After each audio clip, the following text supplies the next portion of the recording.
getting the support to, um, you know, believe in what you're doing and how you want to do it, and to have a certain amount of self-reflection really makes a difference. Yeah, it's not an easy thing. We have a lot of opportunities that sometimes we pass up and we don't take, and so some of us take a little bit longer to figure it out. So, so my suggestion is, um, sometimes the process has the answer, Mhm. and if you don't get into the process, meaning going to work or doing something that you love to do or doing something where you're helping other people, then if you're just going living at home, doing some things that are keeping you out of connection with people who are being successful or connecting with opportunities, then you don't get a chance to make choices about it. You're just basically, wondering what you could be doing. So that's an important thing to do, is to keep active and seek what you think you might like to do, because it's never a waste of time to do that, I think. And one of the things that I've found with time and it's an experience, I guess,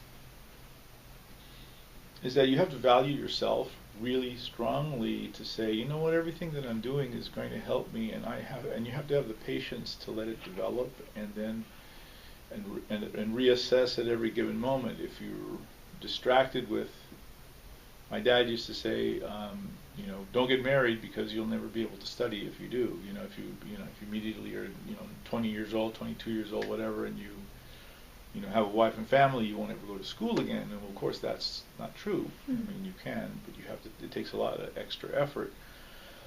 But and now with the ways we can learn on the computer, that sort of thing, um, you still have to be dedicated. But the straying part has to do with, just my particular. If things came easy to me, so sometimes I didn't value them Mhm. as much as I could. So I'll just blow it off, or oh, I'll do it next time, or this will happen later on. But I'm interested in doing this, and basically youth got in the way, being crazy and distracted. But I wanted to follow the quote unquote the path, or not normal necessarily, but the straight through path, just to get finished and go to and find a job. But I didn't have anything that I was particularly interested in. I changed my major like 4 times. But I found that once you do get onto something, then you start to find that you're good at it. And what happened was, um, I started to teach, actually, and so that was something I found that I could do easily. But people responded, and I think that's what really was different about that experience. That um, I was able to put together a lesson, information for folks, and they responded to it. So I did a lot of contractor training or corporate training with leadership skills, with English as a second language training for adults, and that was where I then realized, okay, well, I'm making this kind of money by doing this, and I can still continue to do this, but if I get the bachelor's degree and get associated with colleges and do a variety of different things, there were more opportunities. So I followed up with that, So I happened to hit on something that I loved to do, and then and that really helped me have no doubts about going forward. Yeah.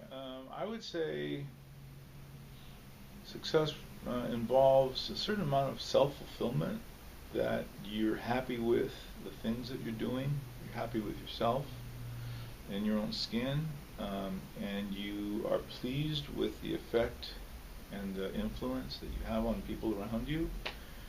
And then, of course, it's always good to be perceived by your peers, the people who work with you or at the same level or higher, and say, this person is a valuable member of our team or our company or organization. Um, and usually, if you're successful that way, then monetary, having money, getting paid for what you do, it usually comes along with it. Um, I think a lot of folks equate having things because they have a lot of money with success, and I think that's one way to measure it. But I don't know. I would say my dad used to say, "The rich don't know how to enjoy money." And I'd say, and after seeing people who were very, very rich, I met them in college and stuff like that. And I said, Dad, you know what? You don't even know, what it means to be really, truly wealthy. And yes, the rich don't. They know ways to enjoy themselves that you haven't dreamed of yet. However, that's a different. It's all relative. It really, what success is we also know, and we kind of sit there and go, yeah, see, when you see celebrities or people who have a lot of money who have tragic lives or things like that, they have all this money but they can't buy what they really want. But those are not everybody's like that. Those are the dramatic crap we see, things we see on television or movies, things like that. I think that you can be happy and successful, and you can make a lot of money, and you can be happy and successful, and not not make so much money. But I think it's mostly the inner peace that's critical to being successful.